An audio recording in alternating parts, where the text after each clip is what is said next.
una sa lahat. Charged alongside Senator Estrada and former Secretary Bonoan are local engineering officials from the National Capital Region. I want to emphasize, our case is built on solid, immovable evidence. The Office of the Ombudsman has recommended no bail. Mga kapatid, alas 5:30 na. Ito na mga bumabanderang balita. Kinasuhan na si Jinggoy, Senator Estrada, sinampahan na ng Ombudsman ng kasong plunder at graft kaugnay sa flood control scandal. Manhunt kay Bato, Ancestral House sa Davao del Sur, pinuntahan ng PNP pero bigo pa rin sila makita ang puganteng senador. Force majeure Bato, Senator Robin Padilla tinabla ng mga kapwa senador sa banat niyang dapat payagan ng online voting kahit absent sa Senado.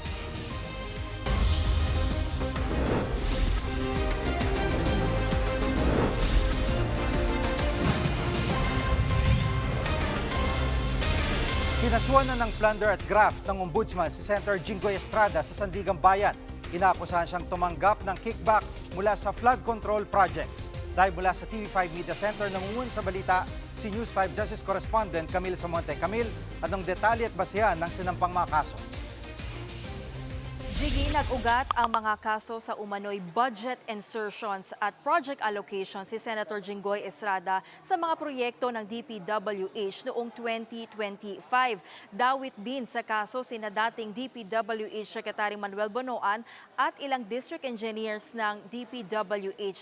Ayon kay Assistant Ombudsman Miko Clavano, lumalabas sa kanilang investigasyon na aabot sa 570 million pesos ang umano'y nakuha ni Estrada mula sa mga proyekto.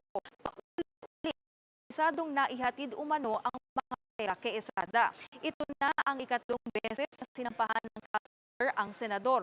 Una noong 2001 kaugnay sa Huete at pangalawa noong 2014 dahil sa pork barrel scam. Napawalang sala si Estrada sa parehong kaso.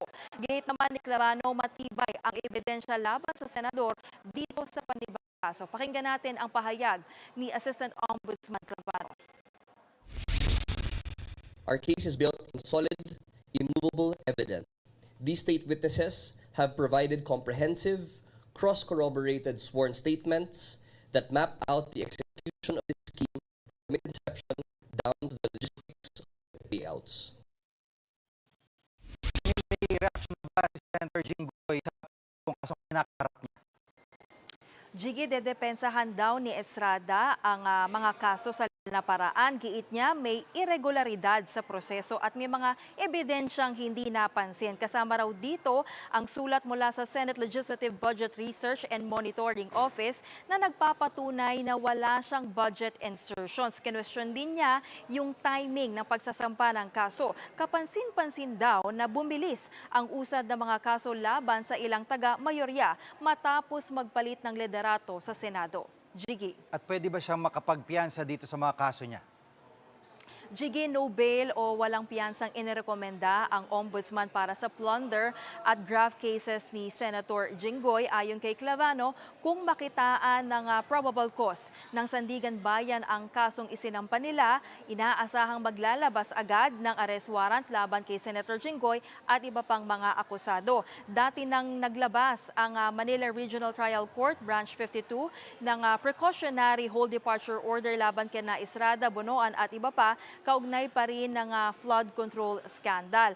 At hihilingin din nila na maglabas ng hold departure order naman para nga matiyak na hindi sila makalabas ng bansa at haharapin itong mga kaso. At Jiggy, nairaffle na rin sa Sandigan Bayan 5th and 2nd Division yung mga kasong plunder at graft laban kina Estrada at Bonoan. Kung may makitang sapat na basihan ang anti-graft court para ituloy ang paglilitis, inaasahang ipaaresto ang mga akusado. Yan muna ang latest. Balik sa iyo, Jiggy. Yan ang ulat ni Camille Samonte live mula sa TV5 Media Center. Mahirit si Senator Robin Padilla kung bakit dapat payagan ng online voting kahit absent sa Senado. Pero agad yang tinabla ng ilang kapwa niya senador. Live mula sa Senado, nangungun sa balita si News 5 Senate Correspondent Mayan Los Baños. Mayan, ano mga argumento ni Senator Padilla na tinabla ng mga kapwa niya senador?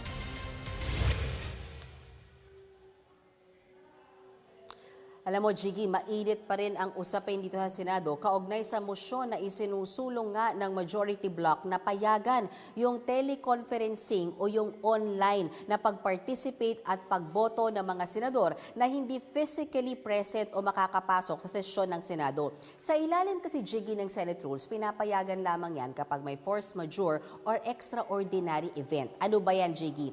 Himayin natin. Nangyari yan nung may COVID-19 pandemic na talagang bawal lumabas yung mga tao, ano? So, nung pagkakataong yun, Jiggy, na-cover natin yan, tuloy-tuloy yung hearings at sessions ng Senado kahit naka-Zoom yung mga senador at ang tanging pumapasok dito sa Senado ay si dating Senate President Tito Soto. Kaya sa kanyang social media post, napatanong si Senator Robin Padilla, hindi raw ba maikukonsiderang force majeure itong nangyayaring gera sa Middle East na siyang naghahasik ng terorismo sa iba't ibang panig ng mundo. Hindi rin daw ba force majeure yung posible nga na pagkakadamay ng Pilipinas dito naman sa girian sa pagitan ng China at ng Taiwan. Sa isa pang social media post, dinefine ni Senator Robin Padilla kung anong sa tingin niya ang ibig sabihin ng force majeure. Kasama dyan yung lindol, yung iba pang mga acts of God, El Nino, La Nina, war o yung gera at terorismo. Ano? Kaya nitong May 26, kung maaalala nyo, Jiggy, nitong nakaraang Martes, nauwi sa walkout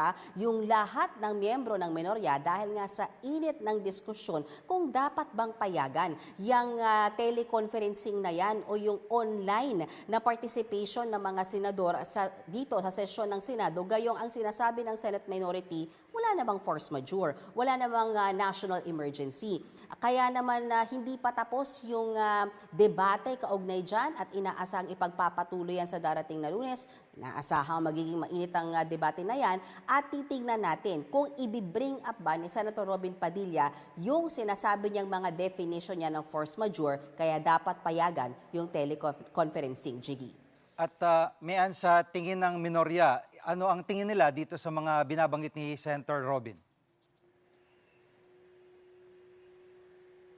Jiggy, pumalag yung ilang mga taga-minority bloc dito sa definition ni Senator Padilla ng force majeure. Unahin natin si Senator Risa Hontiveros, yung sa kanya, bakit hindi papasok yung mga senador kung merong gera sa Middle East? Hindi ba dapat nga raw silang mas physically present dito sa Senado para pag-usapan kung anong solusyon dahil yung gera sa Middle East ay nagdudulot ng krisis dito sa ating bansa. Sa X-account naman ni Senator Ping Lacson, nirepost niya yung particular definition ni Senator Robin Padilla at sabi nga niya ay hindi daw yan force majeure kundi unforced error. Samantala, si Senator Erwin Tulfo na-interview sa Good Morning Kapatid at ang tanong nga niya, teka muna, bakit tayo hindi papasok? Ba't daw hindi papasok yung mga senador porket may El Nino? Hindi ba sila papasok dahil mainit ang panahon? Unfair naman daw yan. Sa mga kababayan natin na physically present at papasok sa kanilang mga opisina habang ang ilang senador papayagan na pa-zoom-zoom o teleconferencing lang. Narito ang bahagi ng pahayag ni Senator Erwin Tulfo. Pakinggan natin, Jiggy.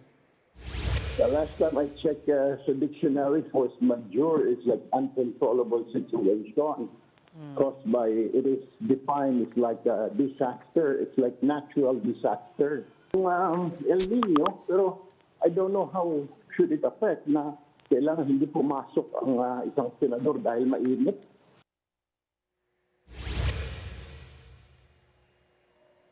Jiggy, ang tingin naman ni dating Senate President Franklin Drilon, merong pang-aabuso sa kapangyarihan. Itong ginagawang pag-amyenda sa rules ng Senado na mukhang ang tingin niya, ang magbebenepisyo lang dyan ay iilang mga senador at hindi talaga Senate in particular.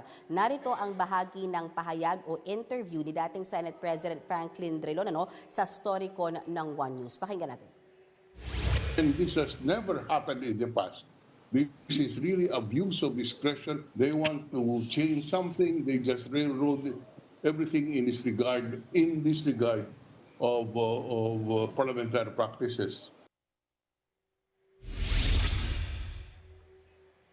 Jiggy, sa parte ng mayorya, nauna nang sinabi ni Senate President Alan Peter Cayetano na walang railroading, walang pagmamadali sa kanilang bahagi nitong motion na ito na payagan yung teleconferencing. Kaya nga raw nila binring up sa sesyon para sana mapagdebatehan at mapag-usapan. At dahil hindi nga natapos ang debate dyan at walang resolution nung nakaraang Martes dahil nga sa pag-walkout din ng minority at nawala ng quorum, inaasahan gaya nagsabi ko kanina, inaasahang sa darating na Lunes ipagpapatuloy ang mainit na debate kaugnay sa issue ng teleconferencing para sa mga hindi makakapasok na senador physically sa sesyon ng Senado. Yan muna ang latest mula dito sa Senado. Balik sa iyo, Jiggy. Yan ang ulat ni Mian Los Baños live mula sa Senado. Susunod, Senator Bato bigong makita sa ilang ari-ariang inspeksyon ng mga otoridad. At state visit ng Pangulo sa Japan nagbunga umano ng daan-daang milyong pisong investments. Diyan lang kayo mga kapatid, dapat una sa lahat.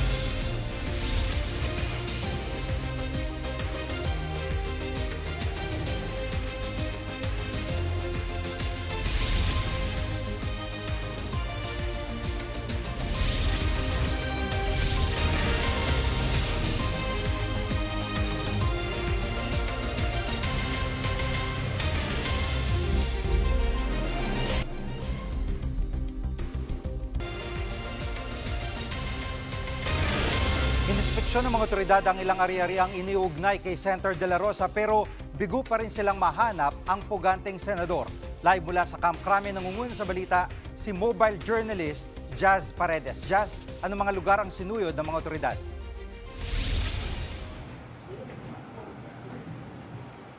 Jiggy, kabilang sa mga pinuntahan ng mga otoridad ang ancestral house ni Senador Bato de la Rosa sa Santa Cruz, Davao del Sur at ang bahay ng kanyang kaibigan sa Parañaque.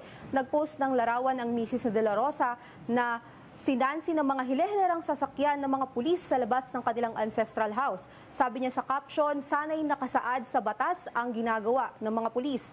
Kinumpirma naman ng Davao Police na nagtungo sila sa lugar kanina. Pero paglilinaw nila, site inspection lang ang ginawa nila at hindi pinasok ang mismong bahay ng senador. Hindi na nila ididetalye kung bakit isinagawa ang inspeksyon.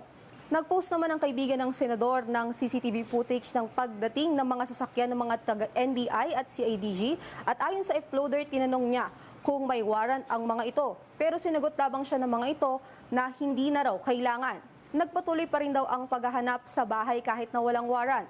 Sa ngayon, patuloy pang pinaghahanap ang senador na itinuturong co-perpetrator o kasabwat ni dating Pangulong Rodrigo Duterte sa kasong Crimes Against Humanity sa ICC. Jiggy? At just kahapon sinabi ng PNP na sasampahan nila ng reklamong obstruction of justice si Senator Robin Padilla. May update na ba tungkol dito? Yes, Jiggy, bukod kay Senador Robin Padilla ay may iba pang individual na inirekomenda ng PNP CIDG at sa DOJ na sampahan ng reklamong obstruction of justice. Kabilang dyan ang anak ng tiyuhin ni Padilla na nagmamay-ari ng pickup truck na naging backup vehicle upang escortan si De La Rosa. Pati na rin ang babaeng security officer ni Padilla na kasama sa pagtakas ng senador. Hindi naman sinagot ng CIDG kung planong sampahan si Senate President Alan Peter Cayetano matapos niyang aminin na siya mismo ang nagdala kay De La Rosa sa Senado bago ang barilan. Tanging DOJ lamang daw ang makakasagot nito. At naunang iginiit ng CIDG na malaki ang partisipasyon ni Padilla sa pagtakas ni De La Rosa sa Senado. Lumabas sa kanilang investigasyon na planado at highly coordinated umano ang kanilang pagpuslit sa paglabas ni Senator Bato de la Rosa. Iba sa naunang pahayag ni Senator Padilla na isinakay lang daw ang senador at ibinaba sa Makati at hindi na tinanong kung saan ito papunta. Narito ang pahayag mula sa CIDG. By indispensable cooperation, ma'am. It will not happen without him. Hindi po yun incidental. It's not a mere hitch ride. It is plano, well-planned, well-coordinated, kasi yung may backup vehicle pa.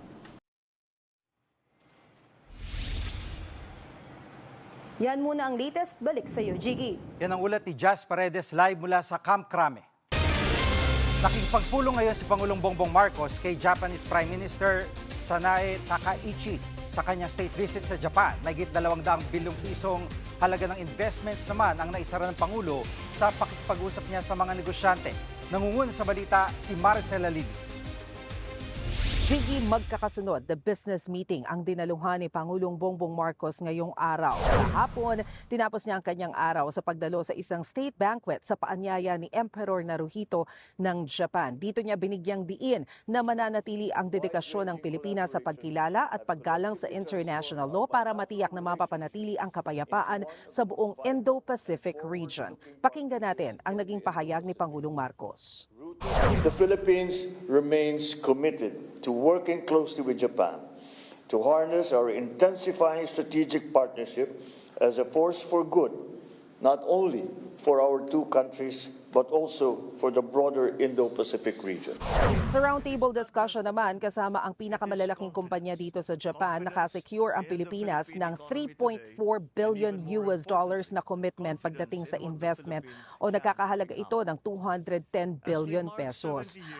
Bukod dyan sa roundtable discussion kasama ang business companies dito sa Japan, ay sinaksihan din ni Pangulong Bongbong Marcos ang paglagda sa pagitan ng Philippine at Japanese firms ng 3 memoranda of understanding. Kabilang na dyan yung pag-aaral sa Intelligent City Initiative ng Makati at pagpapalawak ng Philippine urban areas para na rin sa mga business explorations, and at the same time nilagdaan din yung MOU patungkol naman dito sa Smart Life Digital Services na inaasahang makakakuha ng revenue na nasa 7 billion pesos. And yun ding pagpapalawak ng isang mobile e-wallet. Narito naman ang sinabi ni Trade Secretary Cristina Roque. Every time there's investments in the Philippines, no, it's not just the income that it provides to the Philippines, but it's also the jobs that it provides. So many other indirect industries that will grow also because of the investments of these Japanese firms to the Philippines. Jiggy, ngayong araw, yung pinaka-importanting araw sa state visit ni Pangulong Bongbong Marcos dito sa Japan dahil ngayon niya makakausap si Japanese Prime Minister Sanae Takaichi kung saan inaasahang tatalakayin nila ang tungkol sa energy security, lalo't patuloy pa rin ang krisis dyan sa Middle East at defense cooperation. Titingnan natin kung mapapag-usapan yung posibleng pagbili ng Pilipinas ng military weapons at military equipment mula sa Japan, lalo na ngayong ipinupursigi pa rin ang AFP modernization. Yan muna ang latest mula dito sa Tokyo, Japan. Balik sa iyo, Jiki. Yan ang ulat ni Maricela Lili mula sa Tokyo, Japan. Susunod, sa dokumentado ilang nakakaranas ng digital burnout, luma ang bagong trip. Huwag kang bibitiw, dapat una sa lahat.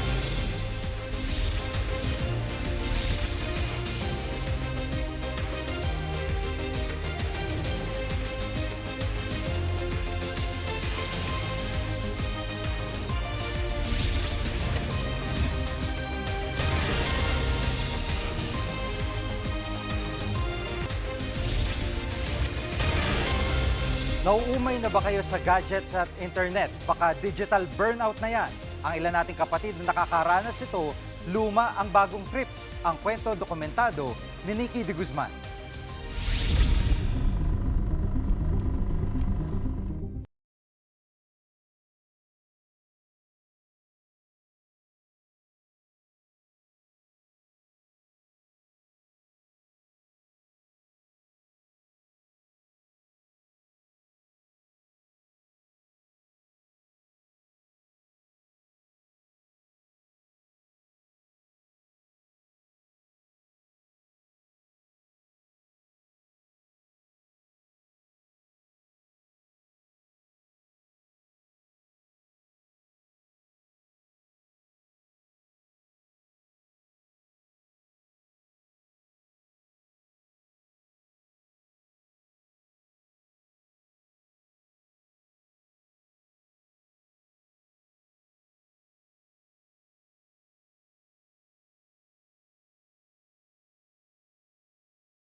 honest, hindi ko naman kasi siya talaga naabutan. So, hindi siya nostalgic para sa akin. Pero yung sa mga family album photos namin dati, syempre kuha ng film yun. So, I guess may sense din ng parang throwback talaga. Tapos, yung karamihan naman, kaya sila nag-shoot kasi parang iisa lang yung sinasabi ng lahat na hindi nare-replicate yung look ng film sa kahit anong digital, kahit anong gawin mong edit, mahirap talaga siya i-replicate. So kung i-compare yung presyo ng mga film rolls noon, kung kang nagsimula, sa presyo niya ngayon, gano'n nakalayo yung itinaas? Nung nag-start po ako, may mabibili ka ng 240 pesos per roll. Na colored na po yun. Tapos ngayon, ng colored, 750 plus na. Eh yung price ng mismong camera? Yung price ng mismong camera, hindi naman po siya masyadong tumaas ng sobrang grabe. Pwera na lang talaga dun sa mga rare talaga na models na very obsolete na rin talaga yung iba. Bukod sa film, nauuso rin muli ang makalumang box camera dahil sa authentic vintage output na ibinibigay nito. Ang photographer na si Jovel mismo ang gumawa ng pinakaunang DIY box camera sa Pilipinas na ang karamihan sa kliyente ay puro Gen Z at millennials. Sir Jovel, bakit niyo po naisipan gumawa ng sarili niyong box camera? Okay. Kasi una sa lahat, wala na rin po masyadong gumagamit yan. Tapos kayo po, gumawa pa kayo ng sarili niyo. May nag-pop up sa akin na story na nakita ko yung istorya nito. Na story nito. Parang nagulat ako sa gawa ng camera. Kasi nga parang pwede pa lang ganon. Pwedeng papel lang yung ilagay, yung photo paper na ginagamit mo sa printing ng enlarger, diba? Enlarger, printing is paper na ginagamit. So pwedeng yun lang yung gamit? To print the negative. Kakaroon ng resurgence, ito nga, film photography. Yes. Bakit kaya? Based sa iyong, sa nakikita mo? Ako, siguro nagkasawa na sila sa pagkuha ng digital na halos lahat nakakakuha ng digital. Cellphone. At ang dali na lang Ang dali na lang masyado. Instantaneous. Parang instant, tas marami kang kuha, tas wala yung feeling. Ang sa akin, yung feeling kailangan na andoon. Feeling na ano? Feeling na parang ma-excite ako, ma-excite ako nung labas. May payo naman si Jovel para sa mga nagbabalak na sumubok din sa makulay at mabusising mundo ng analog. Kailangan matyaga sila. Matyaga talaga kailangan. Tapos, discipline ang kailangan. Hindi ako titigil hanggat hindi ako nasa-satisfy. Hindi pwede sa akin ang pwede namin. Sa mundong lahat ay instant, mas malinamnam pa rin talaga kapag ang bawat ginagawa ay dumadaan sa masusing proseso gaya ng analog. Kailangan munang pagtiyagaan bago masilayan ang pinaghirapan. Nikki de Guzman, mukha ng maliliit, isyung malalaki, dokumentado.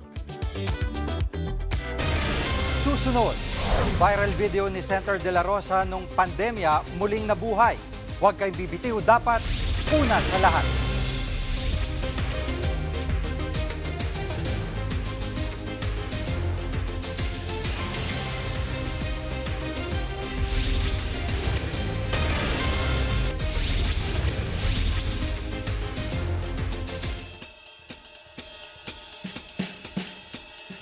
Pahabol mga kapatid, muling nag-viral ang isang video ni Senator De La Rosa nung panahon ng pandemya. Sarap ng buhay! Sarap ng buhay! Ganito tayo palagi, ha?